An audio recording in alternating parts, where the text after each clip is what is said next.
자, MC 데이 네. 오늘 특별 토론 시간입니다. 자, 오늘 두 분과 함께 테슬라에 대해서 이야기를 나눠볼 텐데 네.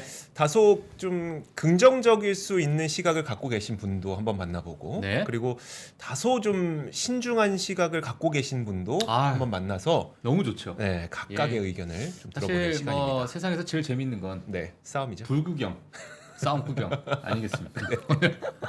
아주 재미있는 크리스마스를 앞두고 재미있는 토론이 아마 이어질 것 같습니다. 자, 그러면 좀 다소 이건 긍정적으로 봐도 된다고 네. 좀 생각하시는 분이죠.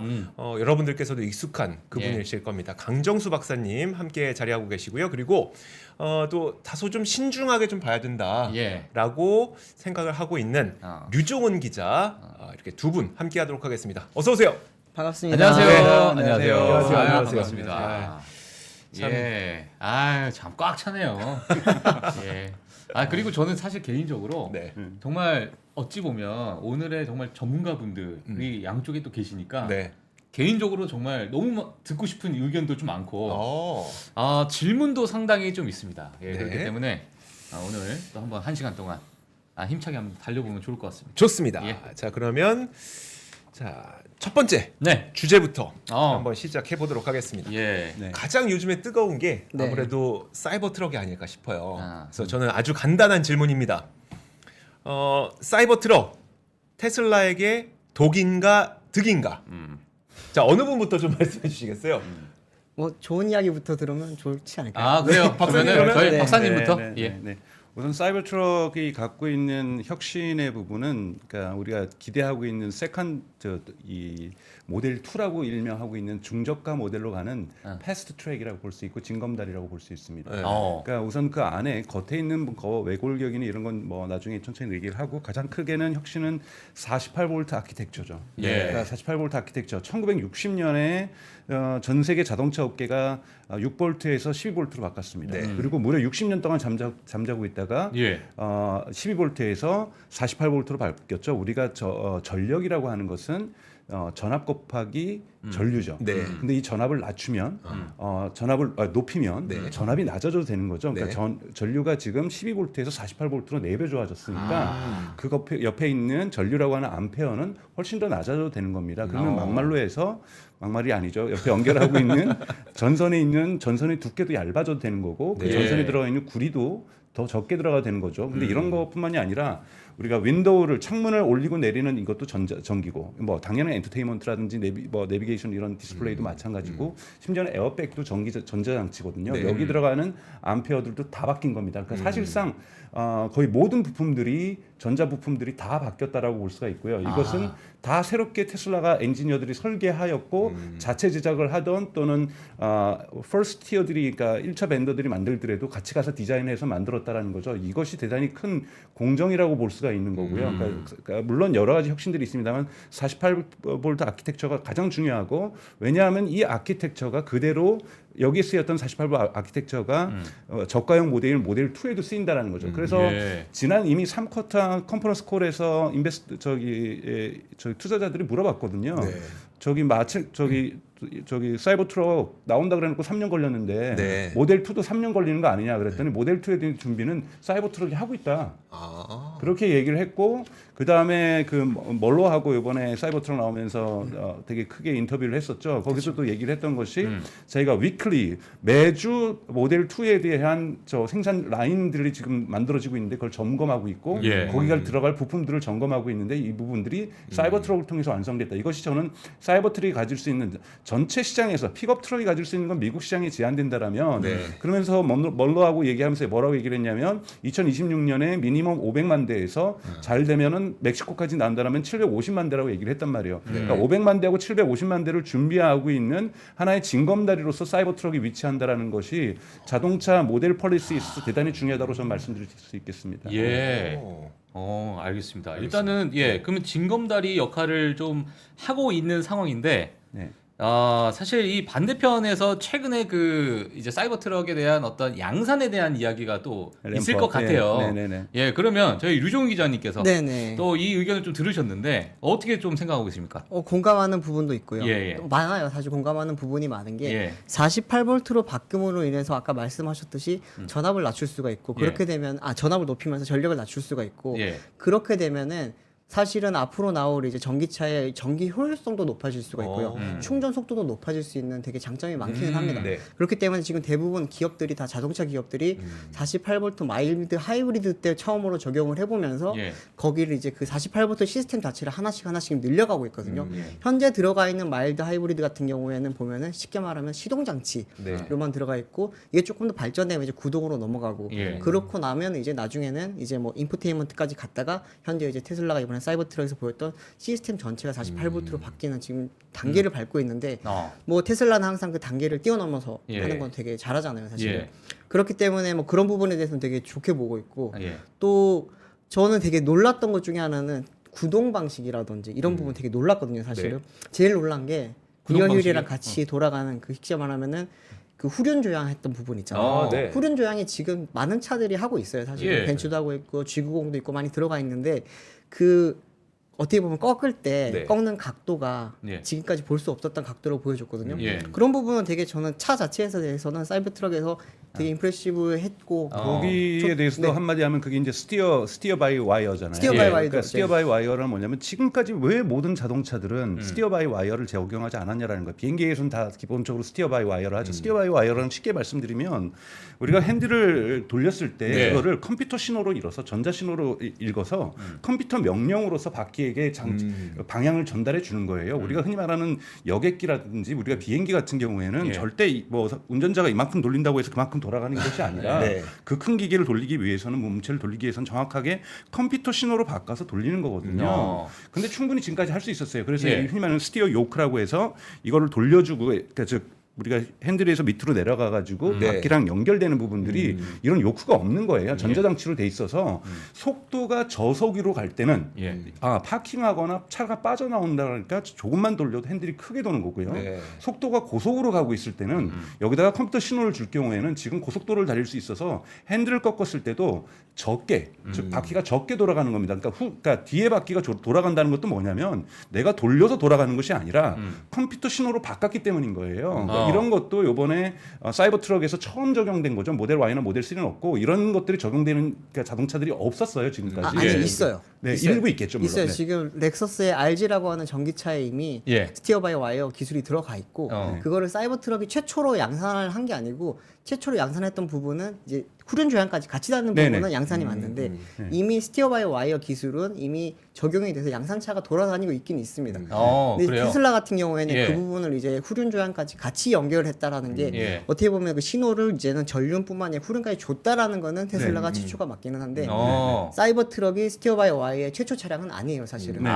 이미 적용이 되고 네네. 있는 차량이고 예. 아까 말씀하셨던 생산 부분에 대해서는 다들 좀 우려하는 부분들이 많기는 많아요. 그러니까 기술은 좋은데 네. 그러면 이거를 우리가 대량으로 만들어 가지고 우리 소비자한테 갈 수 있느냐? 그쵸. 이거 어떻게 봐야 됩니까? 이거는 사실은 지금 뭐 일론 머스크 같은 경우에는 내년에 뭐 12만 대를 하고 예. 25년도부터 25만 대를 만들겠다라고 이야기를 하는데 저는 그 부분에 대해서 과연 그러면 배터리가 지금 완성이 되어 있는가? 배터리. 네. 지금 현재 4680이 사실 많이 만들고 있지를 못해요. 네. 지금 일론 머스크가 이제 X를 통해 가지고 계속 이야기를 하는 게 몇백만 셀을 지금 확보를 했다. 뭐 이야기를 하고 있는데 그거를 다 합쳐봤자 사실은 만 대도 못 만들 수 있는 지금 수량이거든요. 예. 그렇기 때문에 12만 대를 만들려면 어쨌든 배터리 수급이 확실하게 돼야 돼요.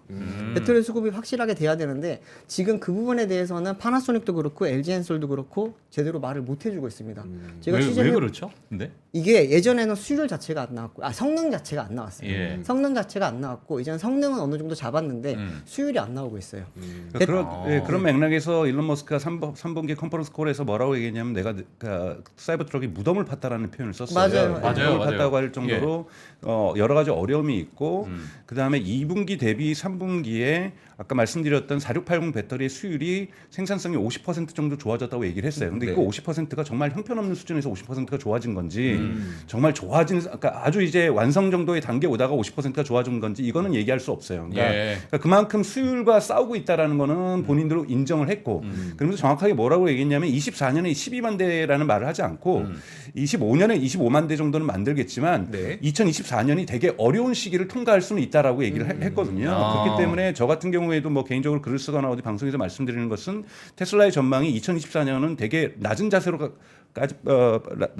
갈 수밖에 없는 파고를 타고 갈 수밖에 없는 단계다. 왜 사이버 트럭에 대한 케이펙스 투자가 엄청나게 들어갈 거고 양산을 네. 들어오기 그렇죠. 그런 부분이 들어갈 거고 지금 들어가고 있는 옵티머스 엔드 투 엔드 AI라든지 이런 네. 데도 들어가고 있는 거고 도조에도 들어가고 있는 거고 그리고 옵티머스에서 들어가고 있는 거고 이런 케이펙스가 지금 되게 급증하고 있거든요. 네. 이거는 기본적으로 이윤율을 저하시킬 수 있는 그러니까 프로핏 마진을 저하시킬 수밖에 없는 상황이기 때문에 2024년이 막 밝은 태양이 떠오르고 있다. 저는 그렇게 보지는 않아요. 근데 2024년을 겪으면서 어떻게 양산 체계를 만들 수 있느냐가 테슬라가 갖고 있는 숙제라고 저는 생각이 들고, 근데 거기에 가지고 있는 엔지니어 컬처에서 네. 이렇게 수율을 개선하고 있다라는 부분들, 이런 부분에서 저는 해낼 수 있는 부분이 아닌가라고 긍정적으로 보고는 있어요. 근데 예. 이것이 갑자기 2024년에 뭐 15만 대 예상치도 못했던 15만 대, 20만 대 나온다 이렇게까지는 보지 않고요. 그리고 픽업 트럭이 미국 시장에서 가지고 있는 의미라든지 테슬라가 자체 가진 의미에서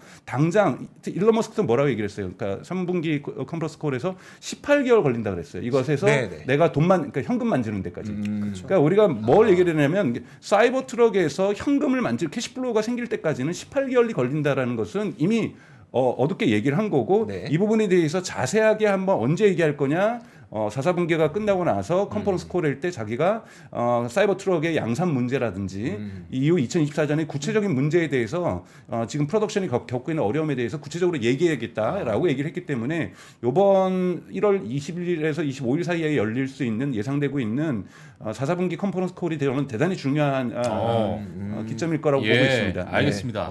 예. 지금 뭐 초반부터 되게 초반부터 저희가 할 일이 치열합니다, 없어지고 지금. 있어요. 지금. 네, 원래는 예. 저희가 말을 좀 많이 하려고 했거든요. 많이 하셔도 됩니다. 안 해도 될 것 같은. 자, 그러면 네. 아니, 많은 이제 또 의견을 좀 들어야 되니까 지금 이제 2024년에 대해서는 어느 정도 뭐 18개월 정도 그게 좀 힘들다고 좀 말씀을 해주셨기 때문에 그 18개월도 사실은 예. 굉장히 전향적인 기간이에요. 어. 일반 자동차 업체들도 차를 출시를 하고 나면은 2년 동안은 거의 돈을 못 번다고 보시면 되거든요. 일반적으로요. 예를 들어서 뭐 G80 같은 차량을 한 대를 개발을 한다. 예. 그러면 보통 한 4천억에서 5천억 정도 개발비가 들어갑니다. 네. 예. 그러면은 이 차를 엄청 팔아야 돼요. 어. 팔아야지만 남기는데 2년 동안은 팔아도 안 남아요, 거의. 아니 그러면은 만약에 18개월이라는 것은 전형적인 기간이라고 한다면 네, 엄청 전향적인 사이버 기간이죠. 트럭에 있어서는 그렇게 위험 요소가 아닐 수도 있다는 얘기. 그래서 이제 자동차 업계에서 하는 말은 18개월은 이상향이고 목표치다. 목표치다. 목표치를 예. 항상 일론 머스크는 목표치를 항상 좀 되게 세게 말하잖아요. 어. 그러면은 18개월이라고 이야기를 했으면 한 3년 정도 걸리지 않겠냐 봤을 때. 그러면 36개월 2배 정도로 보통 계산들을 많이 하거든요. 보통 이번에 사이버 트럭 같은 경우에도 2년 정도 늦어졌잖아요. 사실 예. 출시가. 네. 그런 걸로 기존에 이제 모델 3 나올 때도 그렇고 뭐 다른 모델들이 나올 때마다 보면은 계획이 조금씩 늦어져요. 그거는 일론 머스크가 두 가지 성향이 있어요. 보면은 굉장히 잘 지른다는 성향. 근데 또 하나는 완벽을 굉장히 추구를 해요. 예. 그렇기 때문에 질러 놓은 거에 대해서 맞추려고는 하는데 성능이 그만큼 안 받쳐주면은 공개를 안 하거든요. 그러다 보니까 그걸 맞추는데 시간이 계속 걸리는 거죠. 근데 되게 일론 머스크는 되게 복받은 사람인 게 예. 사람들이 그걸 다 기다려줘요. 아, 다른 그렇죠. 경영자들은 기업가들은 이야기를 했을 때 거의 철퇴를 맞습니다, 사실은. 네. 그리고 물론 그건 또 일론 머스크가 최대 주주기 때문에도 가능한 건데 예. 다른 회사 기업들은 CEO들은 그럼 바로 잘려버리거든요. 근데 이제 가장 어려운 거는 사실은 테슬라 주가를 가장 결정짓는 가장 첫 번째 요소는 프로핏 마진의 변동이거든요. 그렇죠. 그러니까 프로핏 마진이 작년에 22년 대비해서 지금 많이 두 자릿수에서 한 자릿수로 줄었잖아요. 네. 그것은 뭐냐면 그 와중에도 보면은 지금 그러니까 대당 평균 생산 가격이 약 4만 달러 미만에서 네. 3만 7천 달러로 줄었어요. 1년 사이에. 네. 그러니까 이거는 대단히 그러니까 즉 프로덕션 코스트도 계속 줄이고 있다라는 그렇죠. 거죠. 네. 여기에 우리가 고려를 해야 될 것은 사이버 트럭에 대한 카펙스라든지 그다음에 AI에 대한 자율주행에 대한 FSD에 대한 카펙스라든지 옵티머스에 대한 카펙스, 도저에 대한 카펙스가 들어갔음에도 불구하고 대당 평균 가격이 3천 달러 정도 줄었다라는 거예요. 네. 근데 문제는 뭐냐면 자동차 가격이 9천 달러가 줄었거든요. 1년 사이에. 네. 그러니까 이 부분이 프로핏 마진을 갖다가 크게 안축을 시켰다라는 거죠. 그럼 문제는 뭐냐면 뭐냐면 내년도에도 사이버 트럭이 몇 대가 만들어지냐보다 중요한 것은 프라핏 마진을 어떻게 방어하면서 갈 것이냐. 왜냐하면 양산 체계로 사이버 트럭이 가기 위해서 많은 자본 투자가 필요하다라는 거죠. 네. 그러니까 이 부분을 얼마나 테슬라 경영진들이 잘 견디면서 갈 것인가가 저는 관건이 될 거라고 좀 보고 있어요. 그럼 박사님께서는 그 컨트롤할 수가 있는 그 부분이다라고 지금 보고 계시는 거예요? 어떻게 보세요? 뭐 컨트롤 영역이 있죠. 사실은 테슬라의 가장 큰 거는 전 사이버 트럭의 문제가 아니라고 보는 것이 그것에 대한 투자는 KPX 투자가 예를 들자면 중복 투자가 아닌 모델 2로 가기 위한 징검다리라고 제가 말씀드렸던 것처럼 모델 2가 출시가 2026년 정도에 된다라고 한다라면 충분히 이건 모델 2에 대한 방어 논리로서 가져갈 수가 저는 있다라는 부분에서 충분히 경영 논리적으로는 방어가 가능하다고 봐요. 사실 테슬라에서의 가장 큰 적은 저는 비아디라고 저는 생각이 들어요. 예를 들면 올해 말에 비아디가 아마 그러니까 12월 이제 얼마 남지 않았죠. 그러니까 지난주까지 실적으로 보면은 비아디가 다음 주까지 가면은 테슬라를 추격할 것 같아요. 그러니까 추격이 아니라 역전할 것 같아요. 그러니까 즉 자동차 생산량에 있어서 세계 1위 기업이 테슬라에서 비아디로 바뀌게 되는 것이 2023년이 될 가능성이 대단히 높고 비아디 같은 경우는 이것을 지금 2024년이 거의 밀어내다시피 하고 있는 거잖아요. 그러니까 이것이 2024년에서는 대단히 크게 역전될 가능성이 있기 때문에 이 부분에서 받을 수 있는 세계 시장에서의 테슬라에 대한 기대치에 대한 꺾임이라든지 이런 것들이 테슬라 주가에 주는 영향이 더 클 거라고 좀 보고 있고 사이버 트럭 자체는 아까 말씀드렸던 모델 2하고 번들링 되어 있고 연결되어 있기 때문에 방어할 수 있는 논리는 전 충분하다고 저는 생각하고 있습니다. 알겠습니다. 네. 그러면 잠깐만 잠깐만요. 네네. 비아디는 약간 조금 논외로 제가 좀 빼고 네네. 지금 이제 박사님께서는 지금 사이버 트럭 자체가 모델 2로 넘어가는 징검다리 역할이고 그 안에 들어가는 기술력 때문에 우리가 좀 집중을 해야 된다 이런 말씀하셨는데 그 의견에 동의하세요? 당연히 동의를 예, 합니다. 예. 원래 자동차 업체들 같은 경우에는 방식이 브랜드마다 다르긴 하는데 예를 들면 벤츠 같은 경우에는 신기술을 만들어내면은 S클래스에 적용을 하고 E클래스, C클래스, A클래스로 내려가고 뭐 예전에 이제 BMW 같은 경우에는 3 시리즈, 5 시리즈, 7 시리즈 이렇게 올라가는 방식을 썼는데 최근 트렌드는 플래그십에서 내려가는 방식으로 하거든요. 예를 들면 FSD 같은 그런 신기술이 나왔어요. 그러면은 밑에서 올리는 게 아니고 위에서 플래그십에 적용을 시키고 그 다음번에 중간 하부분으로 내리는 건데 지금 FSD가 아니고 사이버 트럭에 들어가 있는 새로운 기술 이게 단순히 그냥 팬시한 기술이 아니고 앞으로 자동차 산업에 있어서 완전히 변화시킬 수 있는 기술이거든요. 그러면은 여기에 들어가는 비용이 많이 들어가다 보니까 여기에 이 차에 들어간 R&D 비용이 많이 들어갔잖아요. 그럼 뽑아 먹으려면 차값도 비싼 차여야 돼요. 그러다 보니까 사이버 트럭 같이 비싼 차에 넣었던 거고 거기에 들어가서 지금 손실 발생하는 거는 박사님 말씀하셨듯이 R&D 투자의 일환으로 당연히 볼 수 있는 거긴 합니다. 근데 제가 아까 앞서 말씀드렸듯이 다른 CEO라면 그걸 못 해요. 이거는 바로 자기가 있는 자기 임기 동안에 날아갈 수가 있는 거기 때문에. 근데 테슬라 같은 경우에는 일론 머스크가 어쨌든 최대 주주이면서 CEO다 보니까 이걸 할 수 있는 거고. 근데 주가가 분명히 내년에 좋을지 안 좋을지 저는 모르지만 안 좋게 되면은 거기에 대한 철퇴는 당연히 또 일론한테 갈 수밖에 없겠죠. 자, 그러면 저희가 이제 사이버 트럭만 얘기할 건 아니니까 사실 테슬라가 갖고 있는 게 그 한 가지가 아니잖아요. 엄청나게 많은 걸 갖고 있고 그 가운데 하나가 저는 바로 그 FSD.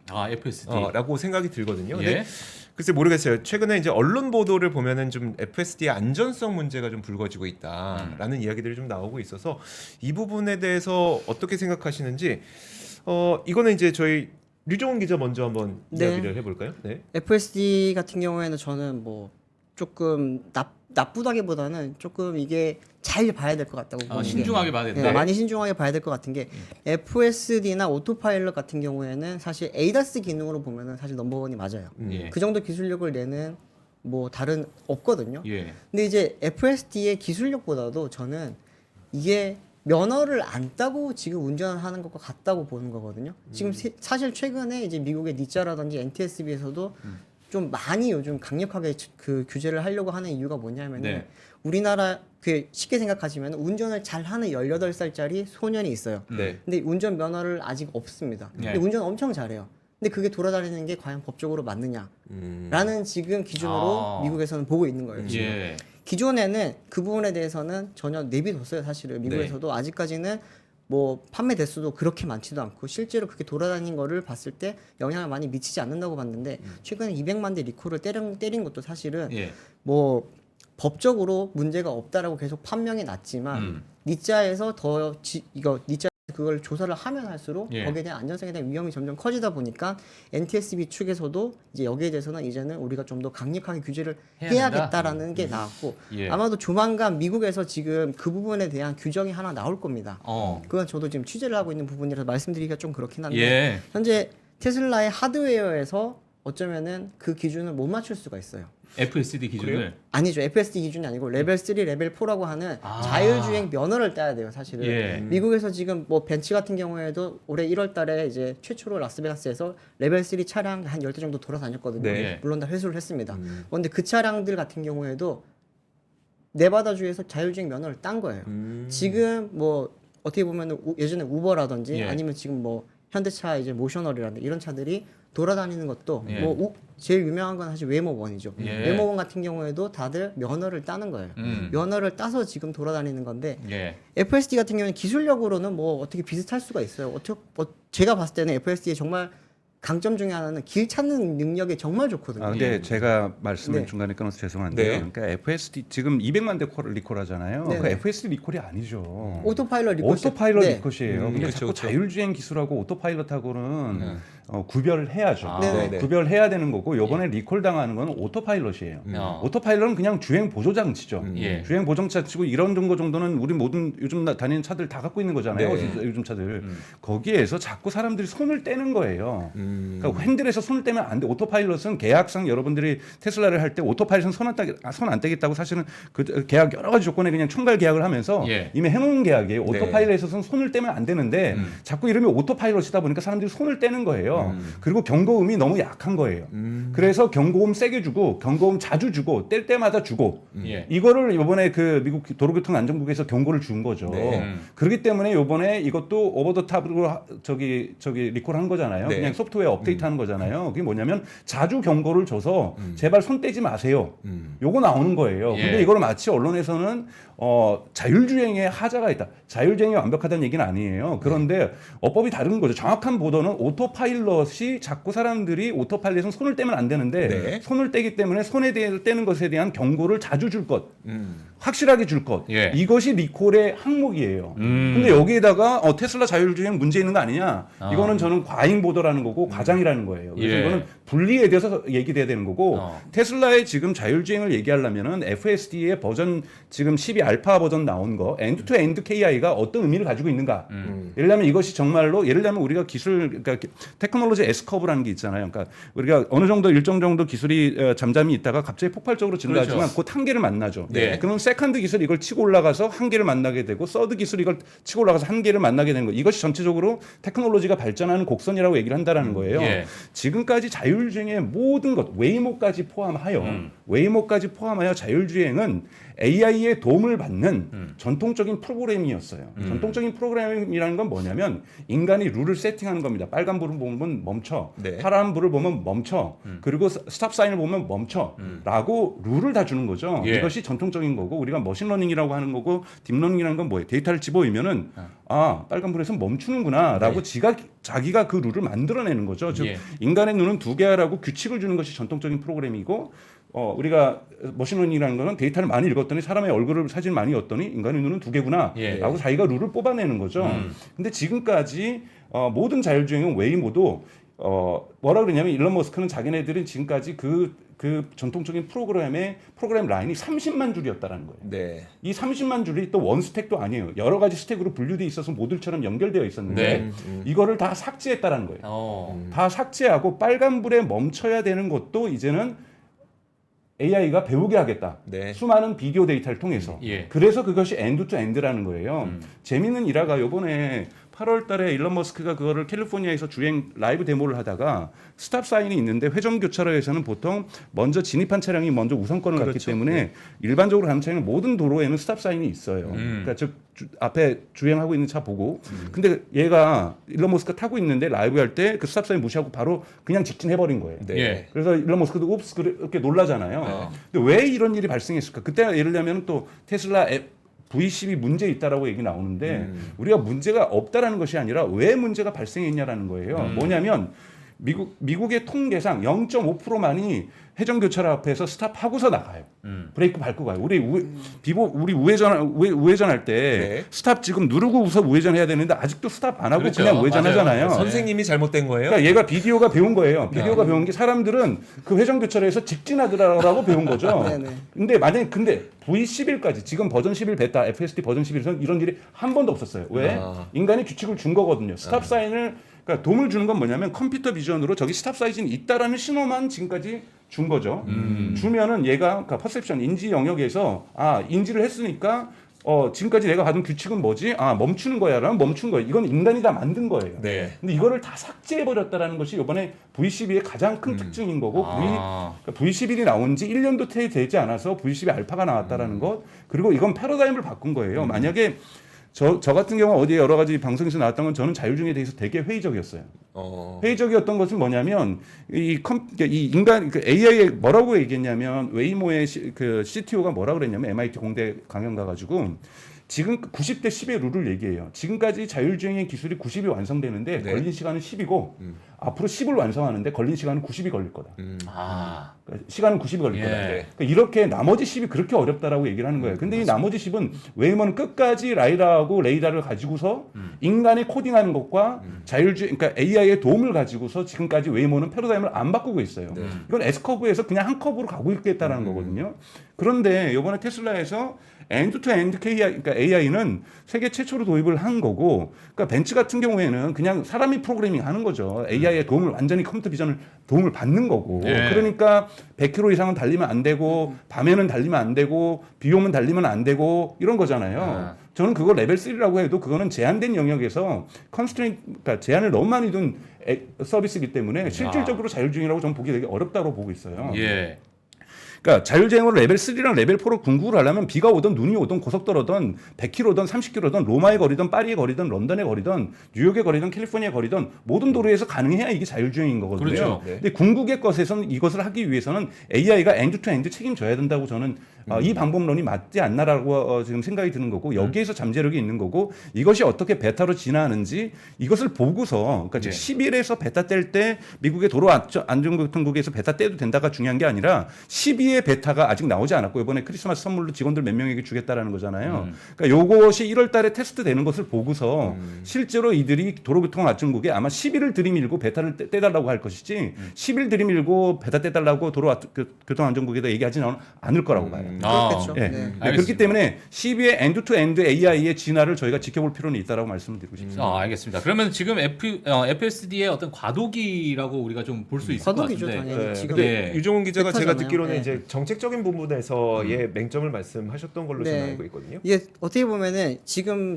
박사님이 말씀하셨던 부분은 뇌에 관련된 걸 수도 있거든요. 네. 근데 지금 문제가 앞으로 될 수 있는 거는 우리의 눈과 관련된 걸 수도 있거든요. 지금 실제로 지금 NTSB 쪽에서는 그 부분을 준비를 하고 있고 뭐 테슬라의 장점이라고 한다면은 8개의 카메라만으로 지금 360도를 다 인식을 하고 거기에 대해서 지금 최소의 비용으로 자율주행 구현한다는 거. 네. 정말 이상적인 이야기긴 한데 항상 자동차는 핸드폰처럼 이렇게 가다 고장 나면은 괜찮아, 고장 나도 다시 껐다 키면 그런 게 아니거든요. 그렇죠. 그렇기 때문에 리던던시라는 게 굉장히 중요해요. 안전적으로 항상 보완이 될 수 있는 걸 만들어 놔야 되는데 그 아까 말씀드렸던 SWB 같은 경우에도 늦어졌던 이유는 사실은 보완 장치를 준비를 하면서 SWB가 늦어졌던 거고. 근데 지금 FSD 같은 경우에는 만약에 카메라가 고장이 났을 때는 보완할 수 있는 게 없어요 지금. 그리고 빛이 하나도 없는 도로에 들어가게 되면은 거기서는 자동차가 운전을 할 수가 없게 되거든요, 사실은. 근데 이제 거기서 다른 것들 같은 경우에는 레이더를 활용한다든지 이렇게 됐을 때는 리던더시가 있기 때문에 안정성을 조금 더 높여줄 수 있는 거고, 그게 뭐 필수라기보다는 좀 더 안전성을 보완시킬 수 있는 장치를 좀 더 준비를 하라는 게 지금 미국이라든지 다른 쪽에서 준비를 하고 있는 부분이고, 그 부분에 대해서 이제 테슬라도 아무래도 일론 머스크가 몇 번 인지를 했잖아요. 자기들이 이제 카메라만으로는 안 된다. 우리도 레이더를 만들겠다. 4D 레이더를 만들겠다고 하고 실제로 지금 국내 뭐 스타트업이랑 같이 만들고 있습니다. 뭐 누군지는 제가 말씀드리긴 좀 그렇고. 그래서 아마 나중에 되면은 테슬라 레이더라는 이름으로 그 장치가 달릴 거예요. 근데 이제 미국에서는 레이더가 아니라 라이더에 대해서 지금 어쩌면 규제안을 만들려고 준비를 하고 있는데 그 부분에 대해서도 사실은 미국 내에서 논란이 많습니다. 미국 내에 지금 제대로 남아있는 라이더 업체가 없다 보니까 다 지금 중국 업체로 넘어갔거든요. 아니 지금 사실 박사님께서는 FSD에 대해서 어쨌든 방금 말씀해 주신 뇌에 관련된 네. 그러니까 이 시스템 전체적으로 과거와 지금의 어떤 과도기를 겪고 있는 건데 지금 기자님께서는 어찌 보면은 이 보고 있는 그러니까 이거를 이제 습득하는 그 과정을 지금 잠깐 말씀을 해주신 것 네, 같아요. 네, 맞아요. 자 그러면 지금 FSD의 박사님께서 말씀해 주셨던 그런 부분은 뭐 기자님께서도 동의하고 있는 당연히 잘하고 있죠. 예. 잘하고 있는데 좀 과장된 부분이 많다는 거죠. 저는. 지금 상황에서 만약에 테슬라의 그런 말대로라면 예. 전 세계 어떤 도로에 갔을 때 당장 운전을 할 수 있어야 될 거예요. 이제 비교 학습이 있어야죠. 네. 그거는 엄청난 데이터 학습이 있어야 되는 데이터 학습이 거고. 있어야겠죠, 예. 당연히. 네네네. 네. 어. 근데 지금 이제 아직까지도 테슬라가 제일 많이 팔리는 국가가 이제 미국에서 중국으로 넘어가고 있는데 예. 중국에서 최근에 이제 FSD를 풀어줬거든요. 네. 근데 제대로 작동을 못 하고 있어요. 사실. 못 하고 있다. 네. 예. 그렇기 때문에 물론 뭐 아직까지 학습 기간이 부족했다라는 이야기를 많이들 합니다. 예. 근데 그게 내년에 이제 두고 봐야겠죠. 과연 어떻게 바뀔지.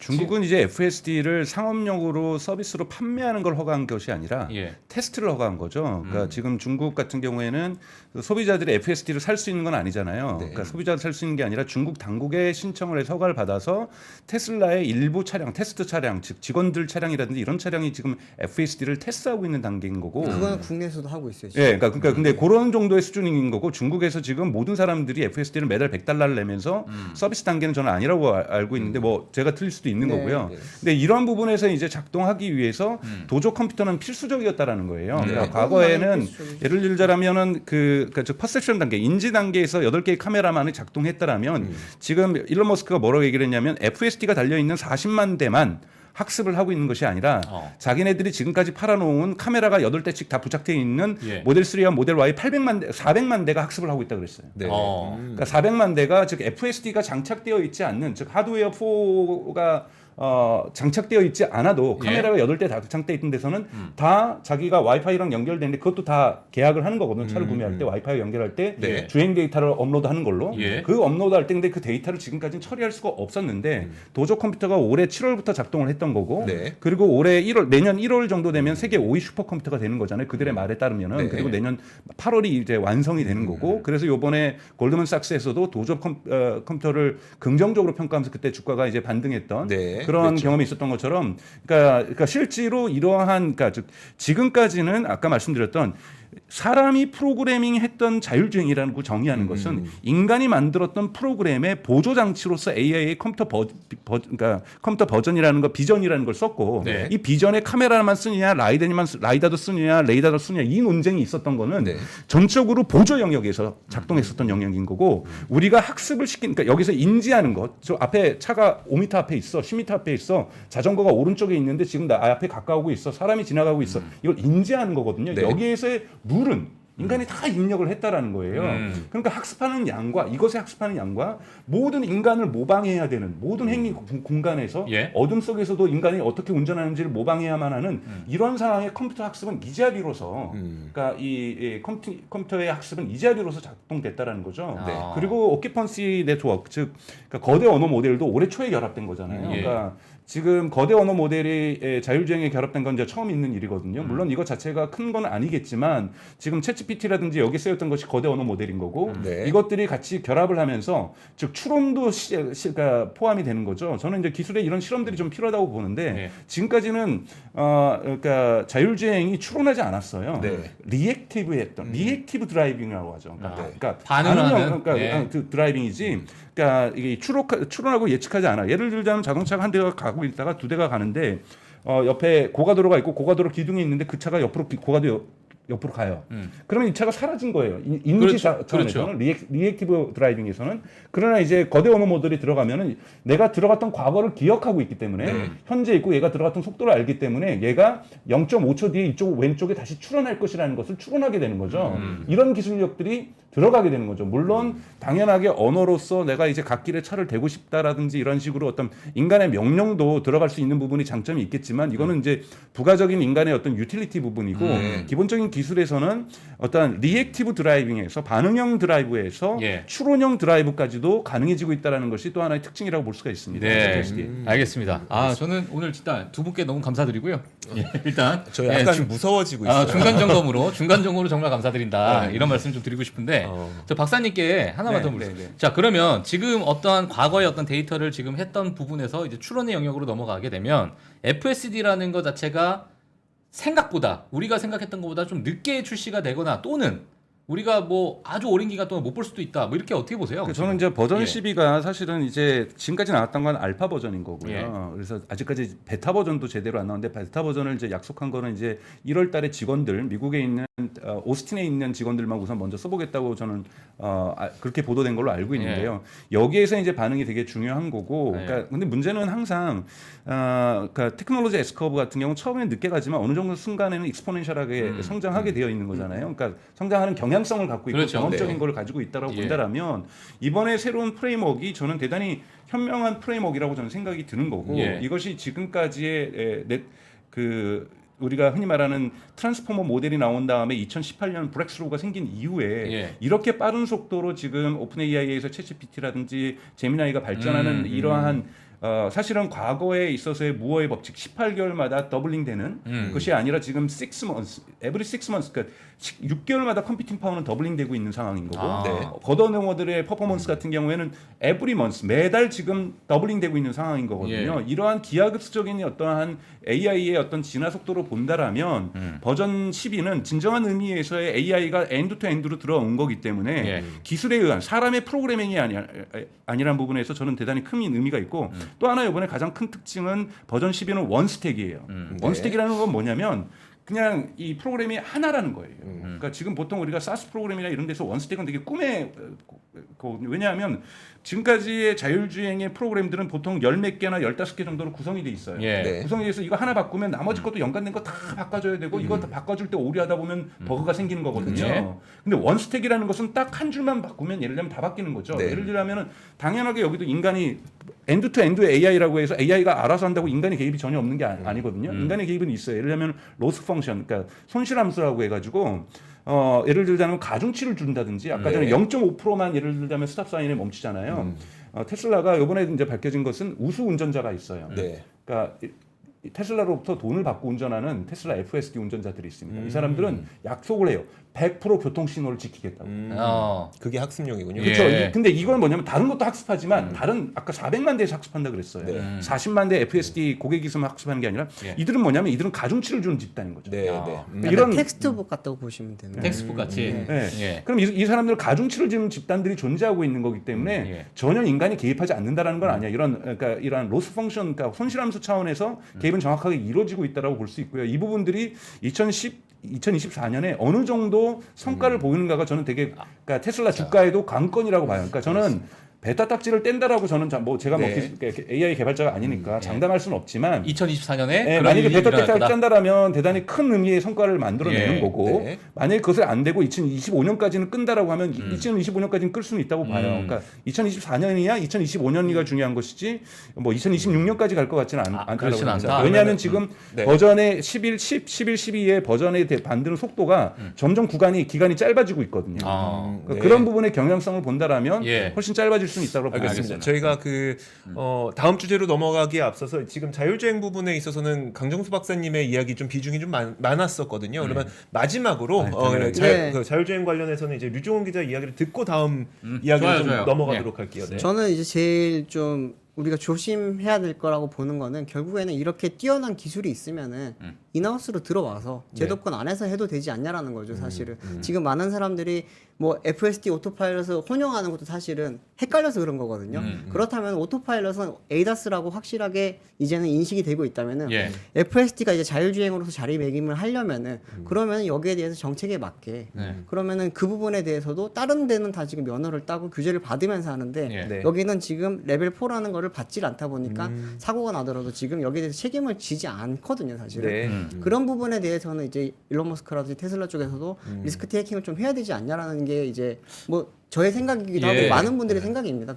알겠습니다. 그러니까 교통정리가 그러니까 정책이 발전함에 따라서 다른 자동차 OEM 업체들이 따라가고 있는데 네. 테슬라는 사실 우리는 레벨이라는 것 자체를 말하고 있지 않기 때문에 지금 정책을 약간 그렇죠. 정책에서 네. 약간 벗어나 있는 부분을 좀 거기도 맞춰줘야 된다는 게 이제 류종훈 기자의 의견인 거고. 예. 네. 지금 박사님의 네. 아니, 야, 네. 앞서서 그 레벨 3라는 게 이제 벤츠에서도 최근에 나온 뉴스 네. 기사를 봤는데 지금의 이 레벨 3 아까 테슬라의 어떤 레벨 3와 벤츠의 레벨 3가 좀 다른 결이 좀 다른 이렇게 테슬라는 제가 레벨 3가 없어요.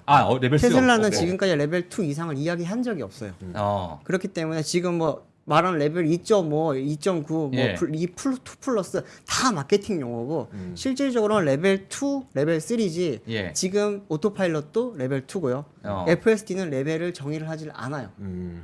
왜 그렇습니까? 그거는 예를 들죠. 왜 그런 레벨 거예요? 3부터는 사고가 나면 저기 제조사가 다 책임져야 되거든요. 그렇죠.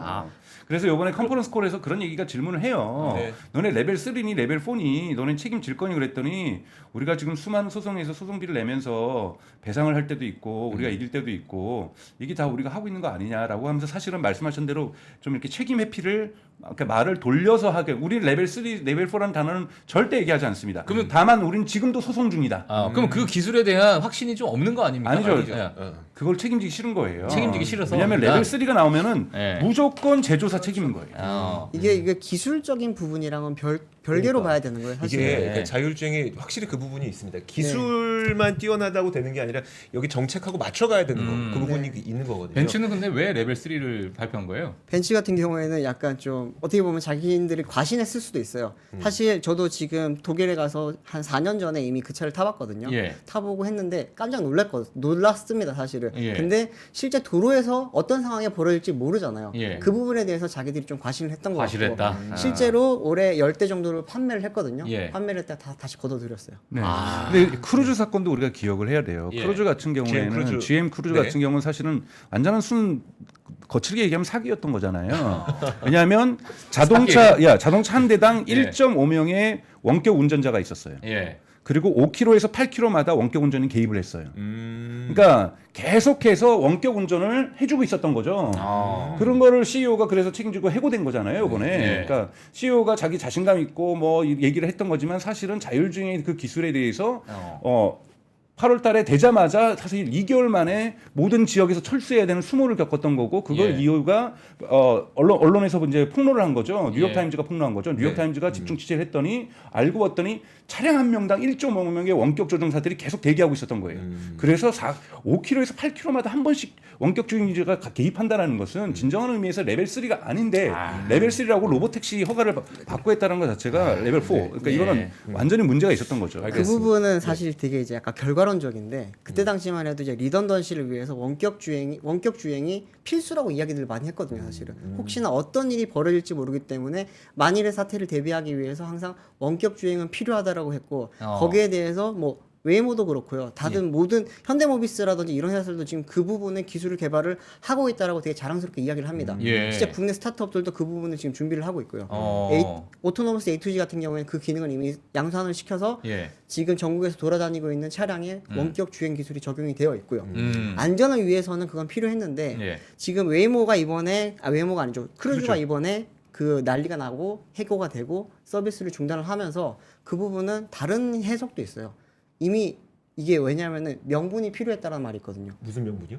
크루즈 GM 입장에서는 크루즈가 돈이 안 됩니다. 너무 안 돼요 이게. 예. 기존에는 뭐 매년 수천억 원의 지금 적자를 보면서 네. 이 부분을 감내를 하면서 기술 개발을 하려고 했던 건데 예. 생각보다 자율주행이 지금 오는 속도가 너무 느리거든요. 예. 그러다 보니까 이게 한 2020년 될 줄 알았지. 예. 2022년 될 줄 알았는데 안 되는 거예요. 예. 근데 이 부분에 대해서 지금 돈을 계속 넣어 부어야 되는데 예. 그 부분이 쉽지가 않거든요. 쉽지가 않으니까 그냥 너무 철수.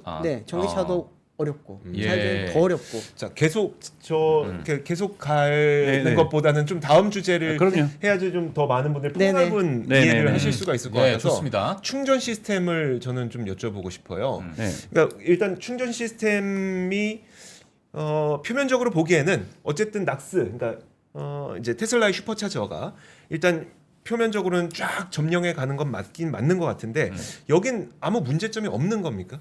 우선 이번 주에 화이트하우스에서 미국 백악관에서 공식으로 NACS로 한 것을 인정한다라는 공식적인 의견도 네. 백악관 홈페이지에다 올렸어요. 이건 되게 흥미로운 것은 뭐냐면 보통 테슬라만 NACS잖아요. 네. 나머지는 다 CSS, 뭐 CCS. CCS. 네. 그러면 머저리티 중심으로 재편되는 게 통일되는 게 맞는 거거든요. 예. 그러니까 99개의 나라가 이거 쓰고 있고 한 나라만 이거 쓰고 있는데 그렇죠. 한 나라 걸로 통일한 거잖아요. 네. 근데 그거는 이제 일찌감치 슈퍼차저 네트워크를 깔아놨던 것에 대해서 오는 효과라고 봐요. 그러니까 즉 NACS가 기술이 옳다, 그르다의 문제가 아니라는 거예요. 어떤 기술이 효율적이다 아니냐의 문제가 아니라 누가 망을 많이 깔아놨느냐. 여기에서 예를 들자면 GM이라든지 포드 자동차를 사는 사람들도 질투 어린 시기로 소비자들이 본다는 거. 나도 저기 가서 충전하고 싶어. 왜 나는 충전 안 되는 거야? 현대차 좋아, 아이오닉 좋고 빵빵하고 좋은데 이거 샀더니 저기서는 충전 못하네. 근데 CSS 충전하는데 많지가 않아요. 네. 그러면 특히 한국은 사실은 앵사이어티는 그러니까 레인지 앵사이어티라고 하는 이 충전에 대한 것은 한국은 조금 과잉돼 있어요. 외국 같은 경우, 유럽 같은 경우에는 좁은 나라에서는요 집이나 주택이나 직장에다 때려 박으면 되는 거거든요. 근데 예. 미국은 솔직히 말해서 땅이 너무 커요. 그렇기 때문에 소비자들이 갖고 있는 흔히 말하는 레인지 앵사이어티라고 하는 이 충전에 대한 공포감이 대단히 큰 그렇죠. 선택의 요소로 작용을 하거든요. 예. 그러다 보니까 이미 망이 깔려 있는 거 저거 쓰고 싶은 거예요. 12,000개나 깔려 있는 거기에 쓰고 싶은 거고 또 올해부터는 그러니까 내년부터죠. 2024년부터는 이 충전소에 대한 IRA에 대한 후원금이 보조금이 들어가거든요. 네. 그러니까 작년에 안 들어갔는데 그러니까 내년부터는 올해는 안 들어갔는데 내년부터는 무진장 들어가게 되는데 네. 여기에 흔히 말해서 여기에 대한 석사 논문도 있어요. 제가 찾아봤는데 영어로 된 네트워크 이펙트가 있어요. 네. 뭐냐면 이 선순환이 드는 거는 것이 예를 들면은 자동차 차주 입장에서 예를 들면은 차주가 늘어나요. 전기 네. 차주가. 그러면 하나의 충전 스테이션에서 충전할 수 있는 것들이 차량이 많아지는 거잖아요. 네, 그렇죠. 그러면 이 스테이션을 많이 질수록 이익이니까 이 스테이션의 밸류가 높아지니까 스테이션을 더 많이 짓는단 말이에요. 네. 스테이션을 더 많이 짓게 되면은 사람들이 차주가 더 만족하게 되고 불안감들이 해소되게 되니까 네. 전기차를 더 많이 사게 되고 전기차를 많이 살수록 이 스테이션은 개방을 해줘야 훨씬 더 한 스테이션에서 돈을 많이 벌게 됩니다. 예. 그러면 계속해서 선투자를 할 수 있는 선순환 논리가 발생하고 있는 거거든요. 그렇죠. 이걸 보면은 2023년 1사분기 때부터 슈퍼차징에서 버는 돈과 보험에서 버는 돈 그리고 FSD에서 버는 돈이 예를 들면은 재무제표에 보면 서비스 영역이에요. 네. 서비스 영역이 플러스 영역으로 전환되는 것 이게 슈퍼차저 영역이 큰 거고 내년부터는 슈퍼차저에 의해서 서비스 영역의 프로핏 마진이 더 증가할 수밖에 없다.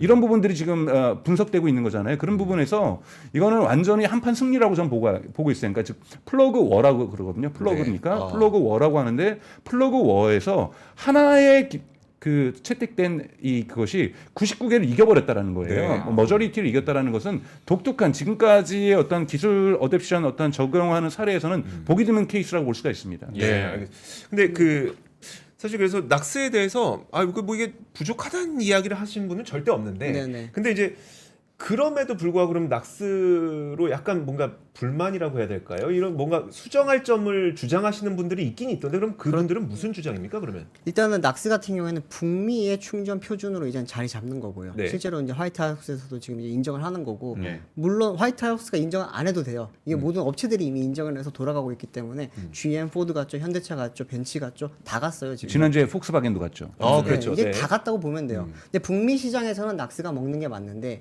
이제 글로벌 전체 시장이 북미만 있는 게 아니거든요. 유럽도 있고요. 중국 당연히 있고요. 그리고 이제 다른 아세안 시장도 있고 한데 그 시장에서는 지금 낙스가 쉽게 들어가지를 못하는 거예요.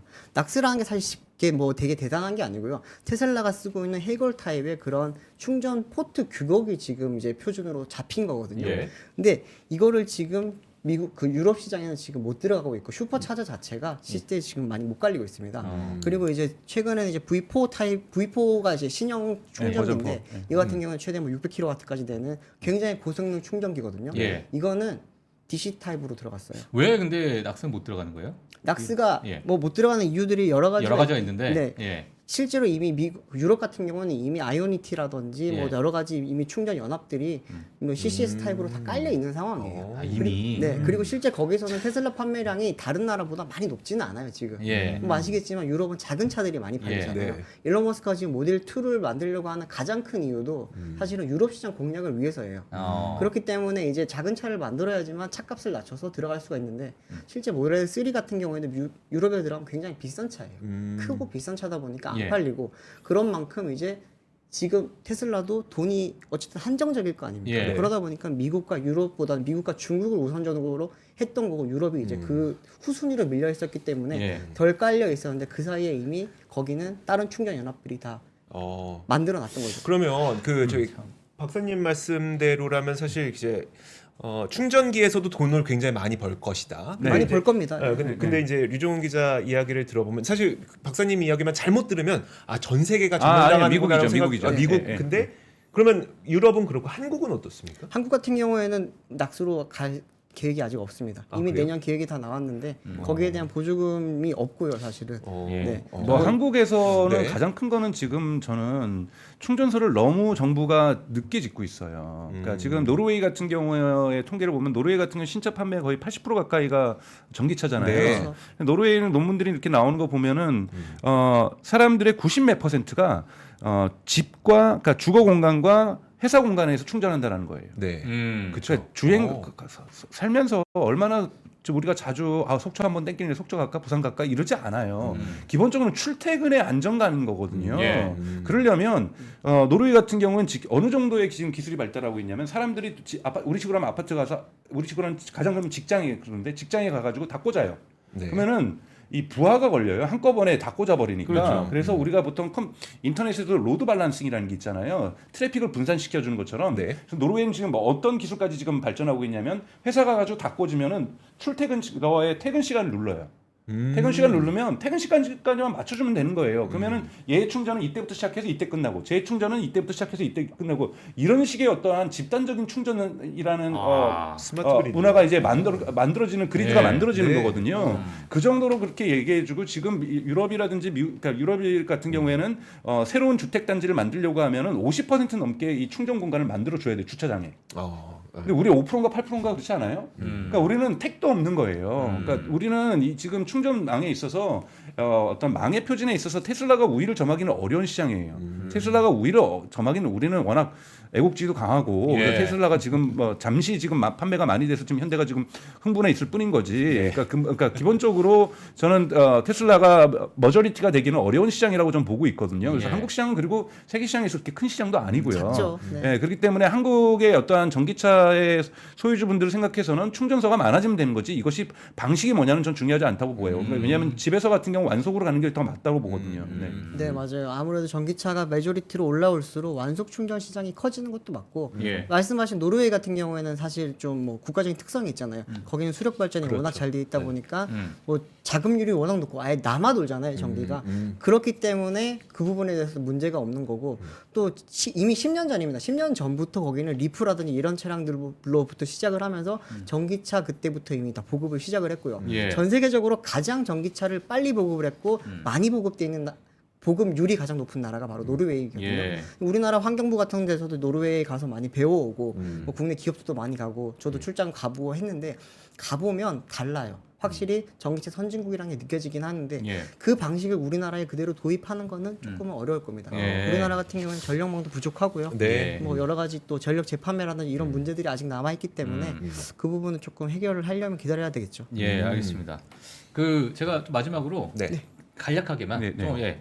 그 최근에 이제 전기차 수요 둔화가 나오고 있습니다. 네네. 그다음에 올해까지 뭐 보조금에 대한 이야기가 좀 나오고 있는데 내년 보조금을 못 받을 수도 있다. 네. IRA 같은 경우에도 뭐 이런 네. 이야기가 많이 나오고 있는 상황인데 이 여러 가지 이 수요 둔화에 대해서 앞으로 뭐 어떻게 미래를 좀 보고 계세요, 박사님? 저는 우선 수요 둔화 보도가 잘못됐다고 보고 있어요. 잘못됐다. 네네. 예. 우선 한국적인 상황이고 예. 미국에서 월스트리트저널하고 뉴욕 월스트리트저널하고 블룸버그가 처음에 보도를 했는데 그때 취재 대상이 누구였냐면 GM하고 포드의 딜러들이었어요. GM, 포드 딜러들은 자기가 수량 잘못 계산해가지고 좀 많이 주문했다가 우선 딜러들이 먼저 사는 거잖아요. 네. 살고 팔아야 되는데 저게 아직 많이 쌓여 있고 재고가 많이 쌓여 있고 안 팔리고 있고 이거 보니까 다 충전소가 없기 때문이고 불만을 투덜투덜 된 거예요. 예. 그걸 가지고 보도를 한 거예요. 그 다음에 뉴욕타임즈가 그걸 받으면서 뭐라 그러냐면 그로스는 성장은 꺾이지 않고 있으나 그로스 레이트가 미국에서 줄어들고 있는 건 맞다. 자, 그렇게 얘기를 하면서 요번에 블룸버그가 11월에 보도했어요. 지금 관련된 보도를 다 까면서 블룸버그 스스로도 잘못했고 그레이틀리 과장돼 있다. 그러니까 왜 그러냐면 미국이 올해 지금 판매되는 예상되는 지금 전기차 플러그인 빼고 예. 했을 때 120만 대 가까이가 12월까지로 생각되고 있고 벌써 10월 말인가에 100만 대를 돌파했잖아요. 넘었죠. 네. 120만 대면요. 작년 대비 50% 성장해요. 자, 22년도 21년 대비 50% 성장했어요. 예. 자, 50%씩 성장하는 시장을 예. 무슨 또 둔화세라고 얘기를 해요. 이건 완전히 잘못된 과장된 법이라고 저는 생각이 들고요. 예. 그리고 미국이 지금 어떠냐면은 지금 이 이자율이 높아지면서 미국은 약 90% 정도가 그걸 할부금융으로 차를 삽니다. 네. 할부금융률이 최고 지금 어디까지 올라가 있냐면 9%까지 올라 있어요. 예. 이것 때문에 테슬라가 프라이스 컷을 한 거잖아요. 가격을 인하하면서 어떻게든지 팔아보려고 한 거잖아요. 예. 이 와중에도 50% 성장한 거예요.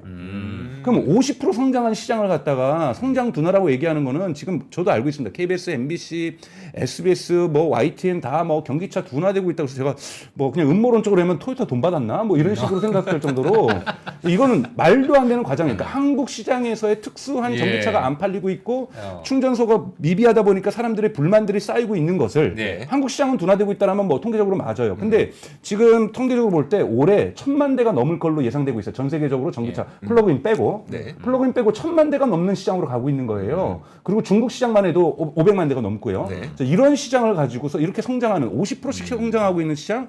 또 독일도 올해 그렇게 경기가 독일은 이미 경기 침체로 들어갔어요. 네. 예. 근데도 25% 성장했어요. 전기차 시장이. 자, 이런 시장을 어떻게 둔화되고 있다라고 표현하는 건지 저는 기자들이 기본적으로 자신들이 하고 있는 보도에 대해서 제대로 좀 파악할 필요가 있다고 저는 생각이 자, 듭니다. 사실 그러면 저희- 류종훈 기자님. 저도 같은 생각이에요. 왜냐하면은 전기차 성장 둔화라는 거는 사실 성장률 둔화고 그리고 실제로 성장이 꺾인다라는 우리나라밖에 없어요. 저도 최근에 제 취재를 하면서 보니까 우리나라는 판매량 자체도 줄었습니다, 사실은. 근데 나머지 국가들은 다 늘었고 아까 말씀하신 미국 같은 경우 50% 늘었죠. 중국도 35% 늘었죠. 유럽도 30% 늘었죠. 다 늘었어요. 그리고 배터리 판매량을 보게 되면은 그렇게 안 팔리고 꺾였다고 하는데도 전년 동기 대비 40% 성장했거든요. 예. 1년에 40% 성장하는 산업은 없어요. 지금 우리가 지금 산업화 뭐 2차 산업 초기 시기대가 아니잖아요. 그렇기 때문에 그런 부분은 조금은 약간 뭐 과장된 것도 맞고 예. 내년에 제일 우려되는 부분은 사실은 미국 대선 정도고요. 미국 대선. 네, 트럼프가 당선이 되면 어떻게 될지 모르기 때문에 그거는 좀 정책 지켜봐야 저는 좀 되겠지만 그걸 좀 다르게 봐요. 그러니까 실제로 트럼프가 되면은 이렇게 들어가는 부분이 이제 하강하는 부분이 있을 거예요. 근데 예. 이제 미국은 이제 주에서 법을 결정하면은 연방에 어떤 사람이 바뀌어도 그건 바꿀 수가 없어요. 근데 캘리포니아가 이미 내연기관 퇴출을 법제화했잖아요. 근데 다시 좀 물론 번복을 좀 했잖아요. 네네. 그러니까 수정을 하면서 조정하는 것이지 그 네. 법을 폐기하는 건 아니죠. 근데 그런 지금 주가 14개가 된단 말이에요. 네. 14개의 주에서 이미 내연기관 퇴출을 궤도화하고 있다라는 거예요. 그런데 이제 사정들을 고려하면서 예를 들면 영국 같은 경우에도 2030년에 금지였는데 2035년으로 연기한다든지 뭐 이런 식의 어떤 딜레이들이 있는데 이번에 또 캐나다도 들어왔잖아요. 캐나다도 법제한다든지 그래서 대통령 선거에서 저는 트럼프가 당선된다라면 뭔가 일부 후퇴는 있을 수 있지만 주 단위에서 진행되는 것까지 역전시킬 수 없고 세계적으로 이미 중국 시장과 유럽 시장이 그렇게 가고 있기 때문에 미국 시장마저 독불 장군으로 남아 있다가 지금 바이든이 뒤늦게 지금 쫓아가고 있는 거잖아요. 네. 뒤늦게 쫓아가고 있는데 이렇게 되면 산업력 자체를 잃어버리고 GM하고 포드 자체가 스텔란티스 갖고 있는 크라이슬러 집도 몰락할 수 있습니다. 충분히 중국 기업에 의해서 저는 예. 테슬라에서 몰락되는 것보다는 예. 중국의 도전이 더 클 거라고 보고 있거든요. 예. 전기차에서는 그렇기 때문에 결코 산업적으로 볼 때도 이제는 멈출 수 없는 상황이라고 저는 보고 있습니다. 알겠습니다. 알겠습니다. 굉장히 뜨겁습니다. 예. 네, 사실 내년- 저는 그 말씀을 좀 드리고 싶어요. 저희가 방송하면서 항상 조심했던 게 그거였었어요. 전기차 수요가 둔화되고 있다는 말을 쓰지 않는 것. 그러니까 저희는 항상 주의를 좀 하고 있었거든요. 특히 이제 저희 그 보도팀에서는 네. 그래서 저희 권 팀장도 그러니까 성장률이 성장률이 둔화되고 둔화가 있다는 되고 있죠. 이야기를 좀 네. 하긴 했었었고. 수요 둔화도 사실은 맞는 말이라고 볼 수가 없는 게 수요는 계속해서 늘어나고 있지만 그러니까요. 판매량에 대한 성장률이 조금씩 줄고 있을 뿐이지 시장 자체가 줄어들었다거나 앞으로 뭐 성장세가 꺾인다거나 예. 이거는 사실 좀 보기는 힘들다고 저도 생각을 합니다. 네. 그러니까 뉴욕타임즈 보도한 게 많았잖아요. 그러니까 영어로 치면 그로스, 성장이라는 것은 전혀 꺾이지 않고 있고 네. 그로스 레이트가 기대치 이하라는 거예요. 블룸버그 NF도 최근에 11월 달에 전망치를 수정을 했어요. 네. 그걸 보면은 자기들이 이제 아무래도 조사 과정에서 뭔가 오류를 발견했기 때문에 수정을 했을 거고 예. 국내 지금 기관들만 내년 성장 전망치를 못 내놓고 있습니다. 아, 그래요? 전기차에 관해서 어. 아직까지도 못 내놓고 있어요. 예. 배터리든지 그래서 전기차든지. 국내 시장으로 세계 글로벌 시장의 전기차 시장의 흐름을 본다라는 건, 그러니까 국내 프리즘을 투영해서 전기차 시장이 약화되고 있다 전 세계가 이런 식으로 얘기하면 안 된다라는 거예요. 네. 네, 명확하게 국내에 제한해야 되는 거죠. 알겠습니다. 혹시 그 마지막으로 좀 기회를 좀 한 마디씩 좀 할 수 있는 기회를 드리는 게 좋을 것 같으세요? 어떠세요? 좀 정리할 수 있는 시간을 좀 드릴까요? 저는 잠깐만 얘기하면 예. 오해를 하실 것 같은데 저도 네. 2024년에 테슬라의 예를 들면 주가로 친다든지 테슬라의 자체 성장을 보면 되게 어려운 시기를 통과할 거라고 생각을 하고 있어요. 네, 네. 그러니까 전체적으로 긍정적으로 얘기했지만 아마 테슬라에 있어서 마지막 성장통이 저는 2024년이 되지 않을까라고 저는 생각이 네. 들거든요. 워낙 많은 카펙스 투자를 하면서 설비 투자를 하면서 모델 2를 준비해야 되고 자율주행을 준비해야 되고 이런 것들을 준비해야 되는 과정들 그런데 말씀하셨던 사이버 트럭이라든지 이런 램프업이라는 대단히 큰 어려움을 양산이라고 하는 큰 어려움을 갖고 있기 때문에 그리고 또한 세계 경제가 우선은 하나는 좋아졌어요. 페드가 우선은 이자율을 더 이상 안 올리겠다는 거 한마디로 하더라도 거시 경제적 환경이 좋아질 가능성들이 매우 좋아졌기 때문에 이거는 매우 긍정적인 시그널이나 나머지 도전들은 여전히 있기 때문에 지켜봐야 한다라는 말씀을 좀 드리고 네, 싶습니다. 알겠습니다. 류종훈 기자도 저는 뭐 테슬라가 나쁜 기업이다, 뭐 테슬라 전기차가 안 좋다라는 이야기가 아니고 전기차 중에선 테슬라가 당연히 제일 좋은 게 저도 맞다고 생각을 네. 하고요. 특히나 이제 전력 시스템이라든지 이런 건 정말 잘 돼 있고 앞으로 이제 다른 곳보다도 아무래도 이제 올해부터 이미 시작됐고 BYD라든지 이런 중국 업체들의 그런 도전에 대해서 좀 대응을 잘해야 될 건 게 올해 가격을 낮췄던 이유 중에 가장 큰 이유는 뭐 아까 말씀하셨던 캐피탈 금리도 있지만 중국 시장에서 이미 BYD가 너무 가격을 많이 풀었었습니다. 그러면서 이제 테슬라도 어쩔 수 없이 맞대응을 해야 되다 보니까 가격을 내리게 됐던 건데 중국에서 내림으로 인해서 미국에도 내리게 됐고 여러 가지 지금 파장이 온 건데 내년에도 만약에 중국이 또 그런 이제 역할들을 많이 하게 된다면 테슬라의 이제 영업이익률이 이제 한 자릿수로 내려왔잖아요. 그 상황에서 이제 아무래도 7% 밑으로 뭐 내려가는거나 이렇게 되면은 조금 테슬라 입장에서 앞으로 캐펙스 투자를 많이 해야 되는데 어려운 일이 많이 발생하지 않을까. 오히려 이제 중국과의 경쟁을 조금 더 이제는 스마트하게 좀 대응을 해야 될 것 같다고 생각을 합니다. 알겠습니다. 사실 저희가 오늘 이 자리를 마련한 게 그 찬반 논리를 뭐 듣고 싶어서가 아닙니다. 네. 사실 이게 왜 이 자리를 마련했냐면 이렇게 좀 치열하게 서로 이야기를 하다 보면 우리가 미처 생각하지 못했던 그 논리들까지 좀 발견을 할 수 있는 시간이 되거든요. 사실 저는 오늘 이 두 분의 이 치열한 논쟁이 참 많은 도움이 됐다는 좀 생각이 듭니다. 네. 자, 오늘 저 이렇게 뜨거울 줄 몰랐는데 굉장히 좀 뜨거운 시간을 보내게 됐습니다. 자, MC데이 저희가 특별 토론 시간을 통해서 테슬라의 현재 그리고 미래 각각 여러 가지 이야기들 좀 짚어봤습니다. 다시 보기를 통해서도 많은 시청이 있으면 좋을 것 같고요. 자, 오늘 함께해 주신 강정수 박사 그리고 저희 류종훈 기자 오늘 참 금요일 저녁 그리고 연휴 직전인데도 불구하고 자리해 주셔서 너무 감사드립니다. 고맙습니다. 고맙습니다. 네, 고맙습니다. 고맙습니다. 외환위기 오는 거 아니에요? 금융위기 오는 거 아니에요? 이런 질문들을 좀 굉장히 많이 받았었습니다. 탐욕이 되게 강했을 때 위험자산으로서의 극단적인 쏠림이 나타나고 공포감이 극에 달했을 때 안전자산으로서의 극단적인 쏠림이 나타나거든요. 과거의 일이 미래에 똑같이 일어난다 이건 아니지만 그때 당시에 위기 상황에서는 어떤 공통점들이 있었는지를 보면서 우리가 대비를 하는 방법도 고민해 볼 수 있고요. 과거를 제대로 이해하는 순간 위기의 실체가 드러납니다. 오건영의 현실 경제 이야기를 서점에서 만나보세요.